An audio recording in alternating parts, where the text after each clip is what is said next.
The knock came at 9 p.m. on a Thursday in late October, during the worst storm Montana had seen in 5 years. I almost didn't hear it over the wind howling through the pines and the rain hammering on the roof of my cabin. Almost ignored it, thinking it was just a branch hitting the door. But then it came again. Urgent, desperate, human. I opened the door to find a woman collapsed against the frame, soaking wet, shivering, mascara running down her face in black streaks. She looked up at me with wide, terrified eyes, and I saw the bruise forming on her left cheek, the split lip, the way she held her ribs like they hurt. "Please," she whispered. "Please, I need help. My car, it broke down on the road. I've been walking for miles. I'm so cold." I should have been suspicious. Should have wondered what a woman like her, expensive clothes under the mud, manicured nails despite the grime, the kind of beauty that belonged in magazines, not Montana backroads, was doing on my property in the middle of nowhere.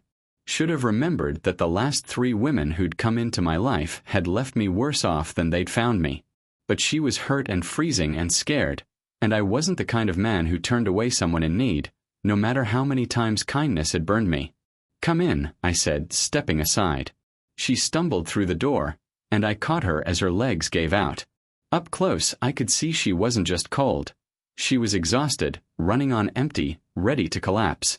"I've got you," I said quietly. "You're safe here." She looked up at me then, really looked at me, and I waited for the reaction I always got. The flinch when she saw the scar running from my left temple down to my jaw, a jagged reminder of the ranch accident that had nearly killed me 6 years ago. The way her eyes would widen, then look away, uncomfortable with my ruined face. But she didn't flinch. She just nodded and whispered, "Thank you." I helped her to the couch near the fireplace, grabbed blankets from my room, started building up the fire. She sat there shivering, watching me move around the cabin with those big dark eyes. "I'm Jake," I said, handing her a blanket. "Jake Cooper. This is my ranch. Well, what's left of it." "Sarah," she said softly. "Sarah Mitchell.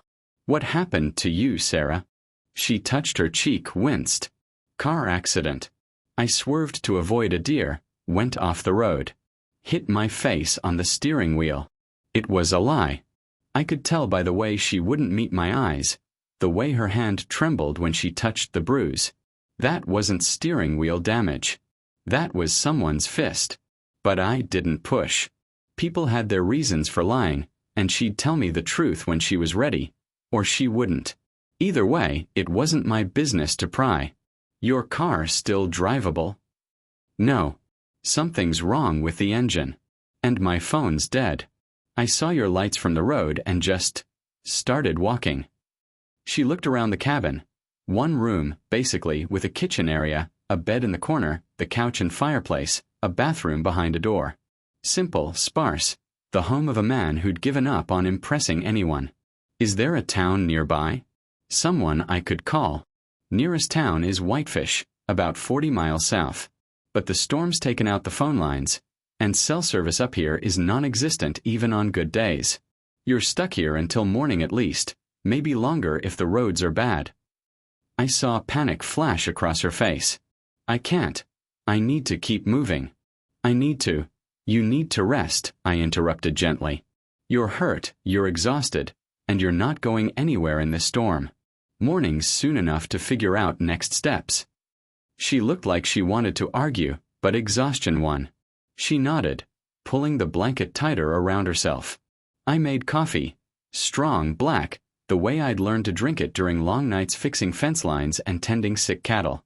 Handed her a mug and she wrapped both hands around it like it was a lifeline. "Thank you," she said again, "for helping me. Most people wouldn't. Most people aren't stuck on a mountain ranch with no neighbors for 20 miles, I said. But that wasn't really true, and we both knew it. I'd helped her because it was the right thing to do, because my mama had raised me to help people in need, because despite everything that had happened to me, I wasn't the kind of man who'd let someone suffer if I could prevent it.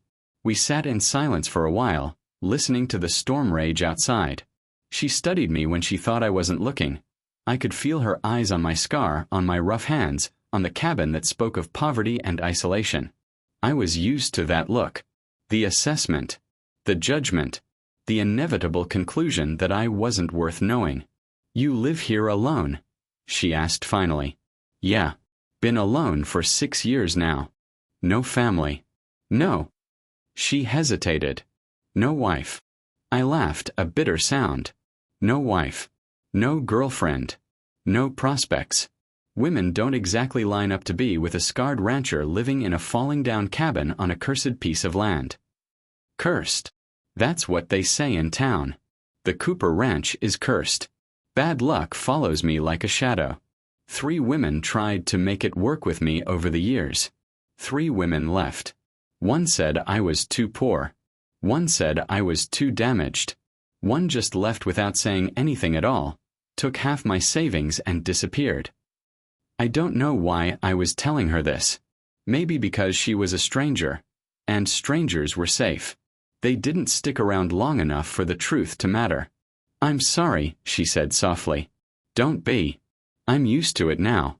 Loneliness is just part of the landscape up here. Like the mountains and the pine trees and the winter that lasts half the year." "That's sad." "It's life." I stood, uncomfortable with the conversation. "You should get some sleep. You can have the bed. I'll take the couch." "I can't take your bed. You're hurt and exhausted." "I'm neither." "Bed's yours. Non-negotiable." She looked like she wanted to argue, but again, exhaustion won. She stood slowly, wincing as she moved, and I saw her favor her left side. Those ribs were definitely bruised, maybe broken. "There's a first aid kit in the bathroom," I said. "Clean towels too, if you want to shower. Take whatever you need." "Thank you, Jake." The way she said my name, soft, genuine, without the pity or disgust I usually heard, made something in my chest tighten. I turned away, busying myself with the fire, listening to her move around the cabin, the bathroom door closing, the sound of water running. I settled on the couch with my own blanket, listening to the storm and trying not to think about the beautiful, mysterious woman sleeping in my bed. Trying not to wonder what had really happened to her, who she was running from, why she'd ended up on my cursed mountain in the middle of nowhere. Trying not to hope that maybe, just maybe, this time would be different. But hope was dangerous. Hope had burned me before.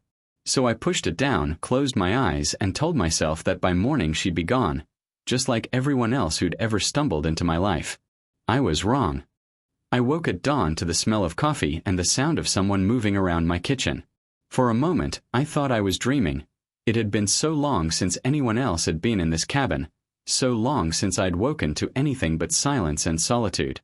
But when I opened my eyes, there she was. Sarah, wearing one of my flannel shirts over her clothes from last night, her dark hair pulled back in a messy bun, moving around my kitchen like she belonged there. "You're still here," I said before I could stop myself. She turned, and I saw that her face looked better in daylight. The bruise was darker, yes, but her eyes were clearer, less terrified. "You sound surprised." "I am. Most people can't wait to get away from the cursed cowboy." "I don't believe in curses," she said simply. "And you helped me when you didn't have to. The least I can do is make you breakfast." She'd found eggs, bread, the last of my bacon. Was cooking like she'd done it 1,000 times, moving with quiet efficiency. I stood, suddenly aware of how I must look, 6'2" of rough cowboy, scar running down my face, wearing yesterday's clothes, probably smelling like horses and loneliness. "The storm's passed," I said, looking out the window at clear skies. "Roads might be passable by noon. I can drive you to town, help you arrange a tow for your car." "That's kind of you." She didn't sound excited about the prospect. "Or you could call someone. Husband. Boyfriend. Someone who's probably worried about you." Her hand tightened on the spatula. "No husband. No boyfriend. No one who's worried." Another lie. I could hear it in her voice. But again, I didn't push. "Well, either way, you don't have to rush off. Breakfast first. Then we'll figure out next steps." We ate in comfortable silence. Or at least I thought it was comfortable. She kept glancing at me, then looking away, like she wanted to say something but couldn't find the words. Finally, she set down her fork. "Can I ask you something?" "Sure." "The scar. You said it was from a ranch accident. What happened? Most people didn't ask. They just stared or looked away or made assumptions. Her directness was refreshing. Bull got loose 6 years ago, I said. Big bastard named Thunder. He was always mean, but that day he was in a mood. Caught me by surprise. Gored me, threw me into the fence. Fence post caught me here. I traced the scar. Split my face open. Bled so much I thought I'd die before help came. But you didn't. No. I'm stubborn that way. Is that when people started saying you were cursed? No, that started before. When my first girlfriend left me for a rancher with more money. Then my second girlfriend left after her horse threw her and broke her arm. Said it was a sign being with me was dangerous. Then my third girlfriend robbed me and disappeared. After that, people started talking. Saying the Cooper Ranch was bad luck. That I was bad luck. People are cruel, Sarah said quietly. People are realistic. This ranch has been falling apart for years. I can barely keep it running. I've lost more cattle to disease and predators than I can count. The barn needs repairs I can't afford. The fences are held together with wire and prayers. It's not a curse, it's just poverty and bad luck and me being too stubborn to give up. Why don't you give up? Because this is my family's land. My grandfather built this ranch, my father expanded it, and I'm the last Cooper. If I give up, everything they worked for disappears. I can't let that happen. Even if it means being alone forever. I met her eyes. I made peace with being alone a long time ago. It's easier than hoping for something different and being disappointed. She looked sad at that, like my loneliness hurt her somehow. Which was ridiculous. She didn't know me, didn't owe me anything, would be gone by afternoon.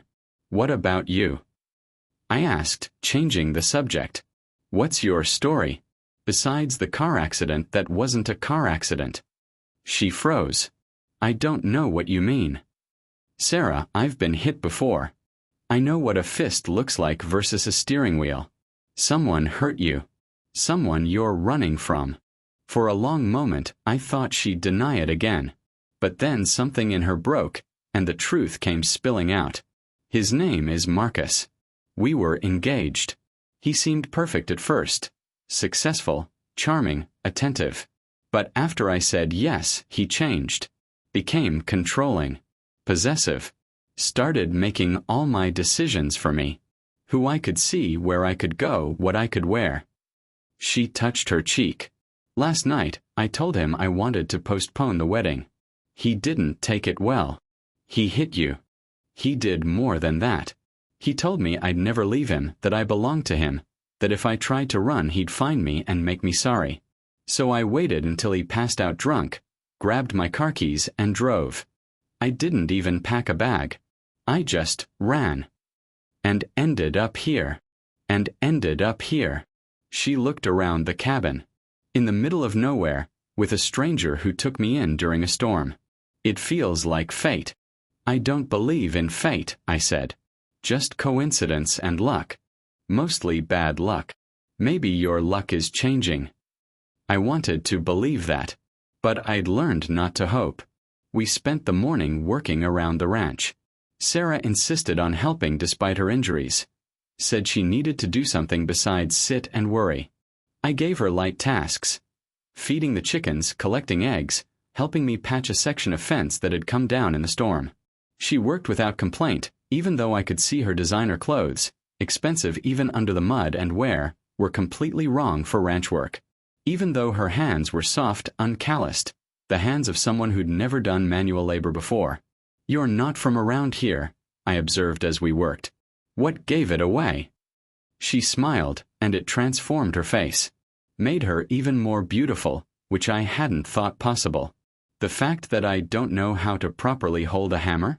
Or that I just called a cow a big dog? I laughed. Actually laughed, for the first time in months. The second one mostly. Where are you from? Boston. Well, originally from Boston. I've lived all over. New York, LA, Paris for a while. Paris. That's a long way from Montana. It is. She looked out at the mountains, the endless sky, the pine forests stretching as far as the eye could see. But this is beautiful, peaceful. I can see why you fight to keep it. Most people just see the poverty, the isolation. Most people don't know what matters. We worked in comfortable silence after that, and I found myself enjoying her company more than I'd enjoyed anyone's in years. She asked questions about the ranch, about the animals, about how things worked. Listened to my answers like they mattered. Didn't look away from my scar or treat me like I was damaged. By afternoon, I'd fixed what needed fixing and was running out of excuses to keep her here. I should check on your car, I said reluctantly. See if it's salvageable. Right. Of course. She looked disappointed, which made no sense. Why would a woman like her want to stay on a failing ranch with a scarred, lonely cowboy? We drove my truck down the mountain road until we found her car, a Mercedes that had definitely not hit a deer. It had deliberately driven off the road and wedged itself between two trees, like someone had been more concerned with hiding than avoiding damage. This wasn't an accident, I said. You drove off the road on purpose. She didn't deny it. I saw his headlights behind me. Marcus. He'd followed me and I panicked. I thought if I could hide the car, make him think I'd gone a different direction. He'd give up. I was desperate. I wasn't thinking clearly. I examined the car. The front axle was bent, the oil pan cracked, the radiator smashed. It wasn't going anywhere without a tow truck and serious repairs. This is going to take days to fix, I said. Maybe a week, depending on parts. And that's if we can even get a tow truck up here with the road conditions. Her face went pale. A week. I can't stay here for a week. If Marcus finds me, does he know where you are? No. I don't think so. I didn't tell anyone where I was going because I didn't know myself. I just drove. Then you're safe here. No one knows about this ranch except locals, and locals don't talk about me much. You can stay until your car's fixed. Or longer if you need to. I can't impose like that. You're not imposing. I'm offering. I met her eyes. You need somewhere safe to hide and figure out your next move. I need the company if I'm being honest. And the help around the ranch if you're willing. Seems like it could work for both of us. She studied me for a long moment. Why are you being so kind to me? You don't even know me. Because someone was kind to me once when I needed it. Figured I should pay it forward. That was true, but not the whole truth. The whole truth was that for the first time in 6 years, I didn't feel quite so alone. For the first time since the accident, since the rejections, since accepting that I'd probably die on this mountain by myself, I had something to look forward to when I woke up in the morning. But I couldn't say that. It was too much, too soon, too desperate. So I just shrugged and said, besides, having someone who can't tell a cow from a dog around will be entertaining. She laughed, and I felt that tightness in my chest again. We drove back to the ranch, and over the next few days we fell into a routine. Sarah slept in my bed, I insisted despite her protests, while I took the couch. We woke at dawn, made breakfast together, worked around the ranch. She learned quickly, picking up tasks I showed her once and remembering them. She learned to feed the animals, mend fences, even helped me deliver a calf when one of my cows went into labor early. At night, we'd sit by the fire and talk. She told me about Boston, about growing up in the city, about her ex-fiancé who'd seemed perfect until he wasn't. She didn't talk much about her work or her life before Montana, and I didn't push. I told her about the ranch, about my family, about my grandfather who'd started with nothing and built this place from the ground up, about my father who'd expanded it and then lost most of it to bad investments before he died, about inheriting a failing ranch at 25 and spending the next 13 years fighting to keep it alive. You must really love this place, she said one night. I do. Even when it breaks my heart. Even when it would be easier to walk away. This land is part of me. Giving it up would be like cutting off my own arm. I think that's beautiful. That kind of loyalty, that dedication. Most women I've dated thought it was stupid. Thought I should sell, move to town, get a normal job. Those women were idiots. I laughed. You didn't even know them. I know they left you. That makes them idiots. She said it so matter-of-factly, like it was obvious, and something warm bloomed in my chest. A week passed. Then, too. Sarah's car was fixed. The mechanic had finally made it up the mountain road, but she didn't leave. She said she needed more time to figure out her next move, to make sure Marcus had given up looking for her. But I suspected it was more than that. I suspected she was starting to feel what I was feeling. This connection, this comfort, this sense of having found something unexpected and precious. We didn't talk about it. Didn't acknowledge the way our hands would brush when we worked together, the way she'd laugh at my jokes, the way I'd catch her watching me with soft eyes when she thought I wasn't looking. We just existed together, day by day, and it was the happiest I'd been in years. Then one morning I woke to find her making breakfast, and I realized something had shifted. She wasn't wearing my oversized flannel anymore. She'd driven to town and bought clothes that actually fit. Work boots. Jeans. A ranch jacket. She looked like she belonged here. You're staying, I said, and it wasn't a question. She turned, and there was something vulnerable in her expression. Would that be okay? I know I've been here too long already, and you probably want your space back, but... Stay, I interrupted. Stay as long as you want. Stay forever if that's what you need. Forever's a long time. I know. She set down the spatula and walked over to me. Up close, I could see that the bruise on her face had faded to yellow-green, that her split lip had healed, that she looked healthier and happier than the terrified woman who'd knocked on my door 6 weeks ago. I need to tell you something, she said. Okay. I lied to you. About who I am. About why I'm here. My stomach dropped.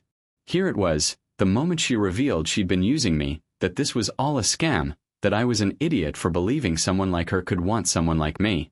I'm listening. My name is Sarah Mitchell, that part's true. But I'm not just some random woman who ran from her abusive fiancé. I'm Sarah Mitchell of the Mitchell family. Mitchell Industries. My family is worth about $800 million. I stared at her. What? I'm an heiress. My father built a tech empire, and when he died last year, he left everything to me. The company, the money, all of it. I don't understand. Why were you engaged to someone abusive if you're worth $800 million? Why run to Montana? Why? Because being rich doesn't protect you from making bad choices about who to trust. Because Marcus seemed perfect until he wasn't, and by the time I realized what he really was, I was too ashamed to admit I'd been fooled. Because I needed to escape and didn't know where else to go. She paused. And because my father's will had a condition. What condition? That I had to be married within a year of his death to inherit. If I wasn't married, everything went to charity. Marcus knew that. That's why he proposed so fast, why he was so insistent about the wedding date. He wanted the money, not me. So you ran. I ran. And I ended up here with you, and for the first time in my life, I met someone who didn't know about my money, didn't want anything from me except honest work and good company. Someone who helped me because it was the right thing to do, not because of what he could get from me. Why are you telling me this now? Because the year deadline is in 3 weeks. Because I need to make a decision about what to do. And because...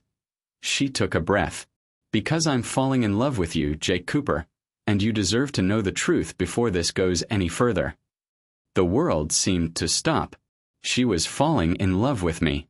This beautiful, kind, wealthy woman was falling in love with a scarred, poor cowboy on a cursed mountain ranch. It was impossible. It was too good to be true. It was everything I'd stopped letting myself hope for. Say something, she whispered. I don't know what to say. I'm nobody. I've got nothing to offer you except a failing ranch and a face that scares children. You could have anyone do anything. Why would you want? You, she interrupted. I want you. Not your ranch, not your money, not what you could give me. Just you. The man who took in a stranger during a storm. Who works from dawn to dusk to keep his family's legacy alive. Who's kind and strong and decent and doesn't even realize how extraordinary he is. I'm not extraordinary. I'm just... You're everything Marcus wasn't. Everything I didn't know I needed. She moved closer. But I need to know, if I stay, if I choose you over the money, are you choosing me too? Or am I just another woman who's going to end up leaving because this ranch means more to you than I do? The ranch is just land, Sarah. I couldn't find the words. You're everything. You made me remember what it feels like to not be alone. To have someone to talk to work beside, to care about. I thought I was okay with loneliness, but you showed me I was just surviving, not living. Then I'm staying. I'm choosing you, Jake. And I'm letting the money go. What? No. You can't. That's $800 million. Your father's legacy. My father's legacy was building something meaningful. I can do that here, with you, in a way that matters more than running a company I never wanted anyway. She took my hands. Besides, I'm not completely without resources. I have a trust fund from my grandmother that's separate from the inheritance. About $10 million. Enough to fix up this ranch, buy new equipment, hire help if we need it. Enough for us to build something real together. I should have been happy. Should have been celebrating. But instead I felt sick. That's what this is about. You want to use your money to save my ranch. No. Jake, that's not. Because I don't need saving. I don't need your pity or your charity or your money. I've been doing fine on my own. You've been barely surviving. Sarah's voice rose, frustrated. You work yourself to exhaustion every day just to keep this place from falling apart. You eat one meal a day because you can't afford more. You're so lonely you talk to your cows like they're people. That's not fine, Jake. That's heartbreaking. So you thought you'd swoop in and fix everything with your millions? Did you think I wouldn't figure it out? That I'd just accept your charity and be grateful? That's not what this is. Then what is it? Because from where I'm standing, it looks like every other woman who's come into my life. You just have a better disguise. You want to save the poor, pathetic cowboy and his failing ranch. You want a project, something to make you feel good about yourself. You know that's not true. You know me, Jake. You've spent 6 weeks with me. You know I'm not pretending. Do I? Because you've been lying about who you are this whole time. How do I know anything about you is real? I saw her flinch like I'd hit her, and I hated myself for it. But I couldn't stop. 6 years of rejection, 6 years of women leaving, 6 years of being told I wasn't enough. It all came pouring out. Maybe this was all a test, I continued bitterly. Rich girl slums it with the poor cowboy to see if he's after her money. Well, congratulations. You found out I'm too proud to take your charity. You can go back to Boston now. I don't want to go back to Boston. I want to stay here with you. Why? So you can feel good about yourself for saving me? So you can tell your rich friends about your charity project boyfriend. Stop it. She was crying now. Stop putting words in my mouth. Stop pushing me away because you're scared. I'm not scared. I'm realistic. I gestured between us. This was never going to work. You're an $800 million heiress, and I'm a broke cowboy. We're from different worlds. We're from the same world now. I chose this. I chose you. No, you chose a fantasy. You chose the idea of playing rancher for a few weeks. But eventually, you'll get tired of the hard work and the isolation and the poverty. You'll realize this isn't some romantic adventure. It's just hard, grinding, never-ending work. And you'll leave just like everyone else. I'm not everyone else. Prove it. The words came out before I could stop them. What? You say you're different. That this is real. That you want me, not my ranch or a project or whatever else. Prove it. How? Leave the money behind. All of it, the trust fund, everything. Come to this ranch with nothing but yourself and see if you still want to stay when there's no safety net, no escape plan, no millions waiting if it gets too hard. She stared at me in shock. You can't be serious. I'm completely serious. You want me to believe this is real? That you're choosing me over the money? Then actually choose. Walk away from all of it. Jake, that's not fair. Isn't it? You asked me if I was choosing you over the ranch. I said yes. Now I'm asking you the same thing. Are you choosing me, or are you choosing the comfort of knowing you can fix everything with your money? It's not the same thing. It's exactly the same thing. You're asking me to trust that you won't leave. I'm asking you to prove you have a reason to stay when things get hard. She wiped her eyes, and I could see the war happening behind them. Anger, hurt, fear, and something else, determination. Fine, she said. Fine. You want me to prove it? I'll prove it. I'll sign away the trust fund. Give it all to charity or burn it or whatever. I'll stay here with nothing but what I can earn working this ranch with you. Is that what you want? I hadn't expected her to agree. Hadn't thought she'd actually do it. Yes. Then it's done. I'll call my attorney tomorrow and start the paperwork. Happy now. She wasn't waiting for an answer. She grabbed her jacket and walked out, slamming the door behind her. I stood there in the empty cabin, listening to her truck start up and drive away, and realized what I'd just done. I'd pushed away the best thing that had ever happened to me because I was too scared to believe it was real. I'd tested her, demanded proof, treated her like every other woman who'd hurt me when she'd done nothing but care. I'd become exactly the kind of man I hated. Someone who let past pain dictate present choices.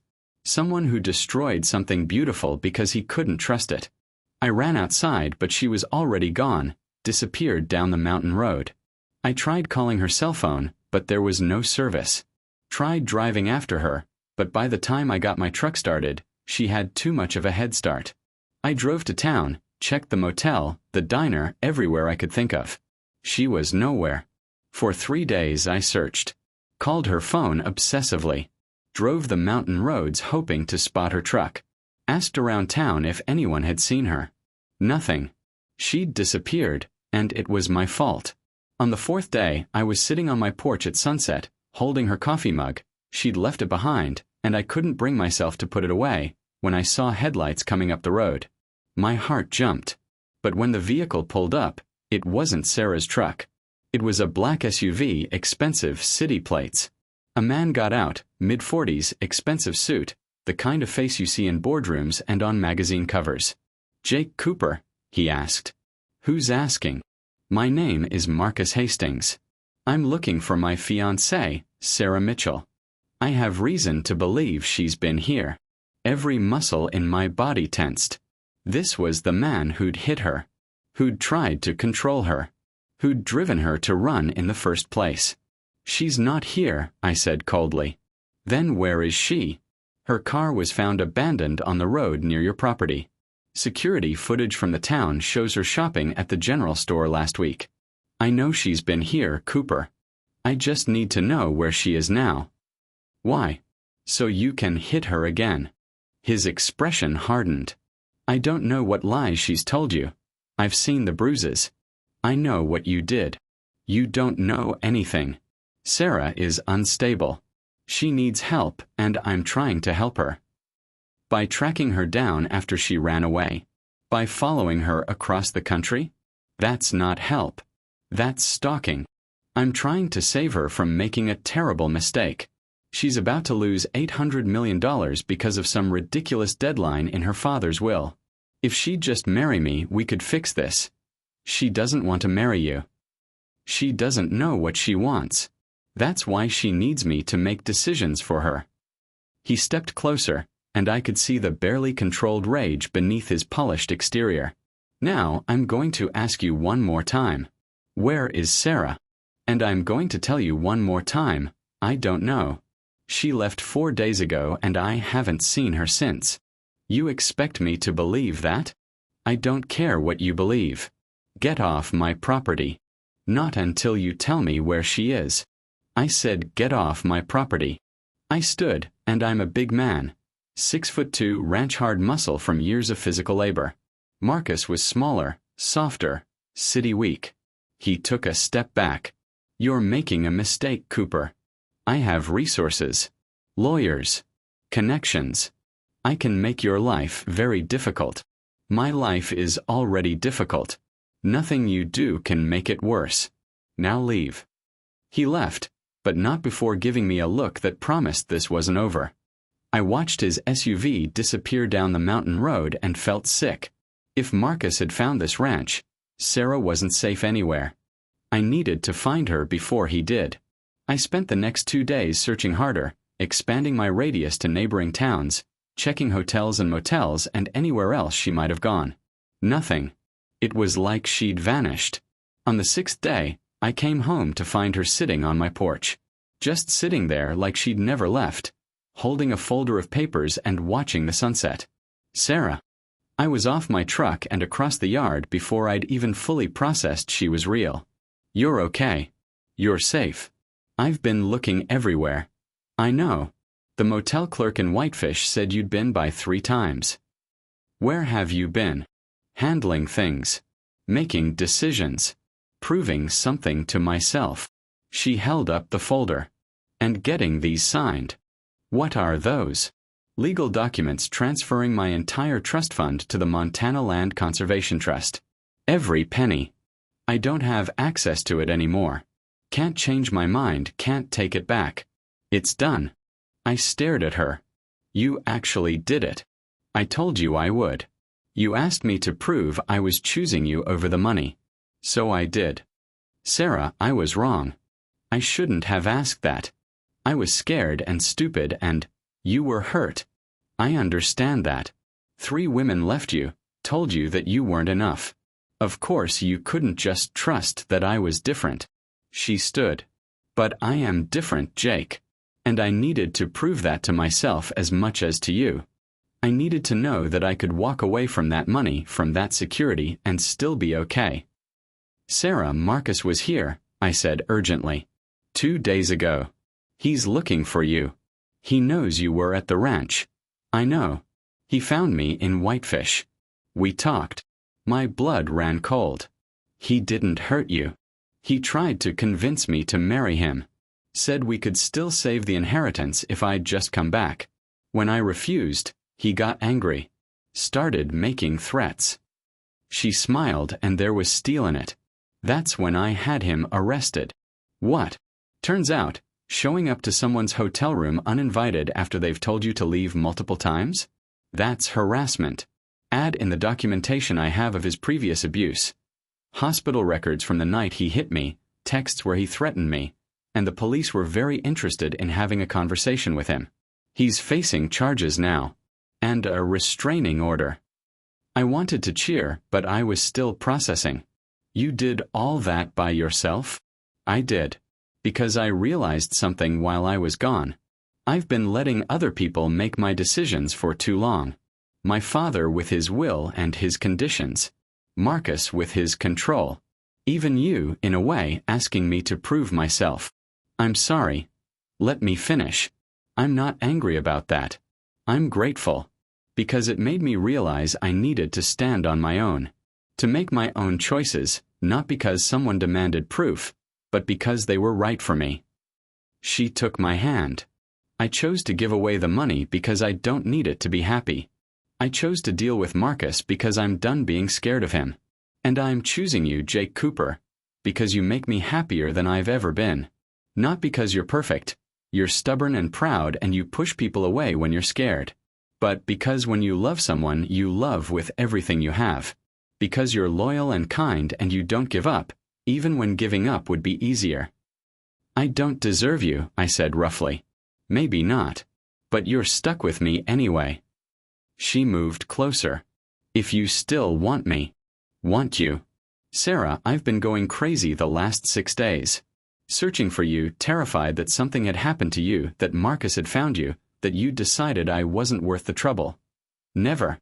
"I love you," I said, and the words felt like jumping off a cliff. Terrifying and exhilarating and right. "I've loved you since you insisted on helping deliver that calf even though you were terrified. Since you learned to fix fences and feed chickens and drive a tractor. Since you made my broken-down cabin feel like a home instead of just a place to sleep.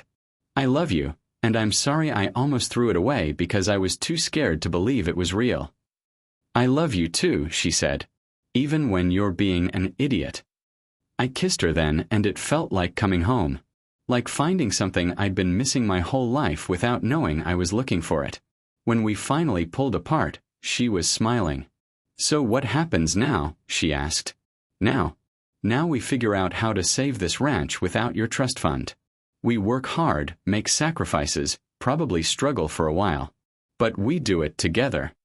"Together," she agreed. "I like the sound of that." "There's just one problem." "What's that?" "Your father's will. You've got, 2 weeks left? If you don't marry within the year, you lose the inheritance." I already decided I'm okay with that. The money isn't worth marrying the wrong person. What if you married the right person? She looked at me, eyes wide. "Jake, are you? I know we've only known each other 6 weeks. I know this is crazy fast. I know I should probably wait and court you properly and do this right. But Sarah, I'm 38 years old. I've wasted enough time being alone, being scared, letting good things slip away because I couldn't trust them. I don't want to waste another minute." I took her hands. "Marry me. Not for the money. I don't want a penny of it.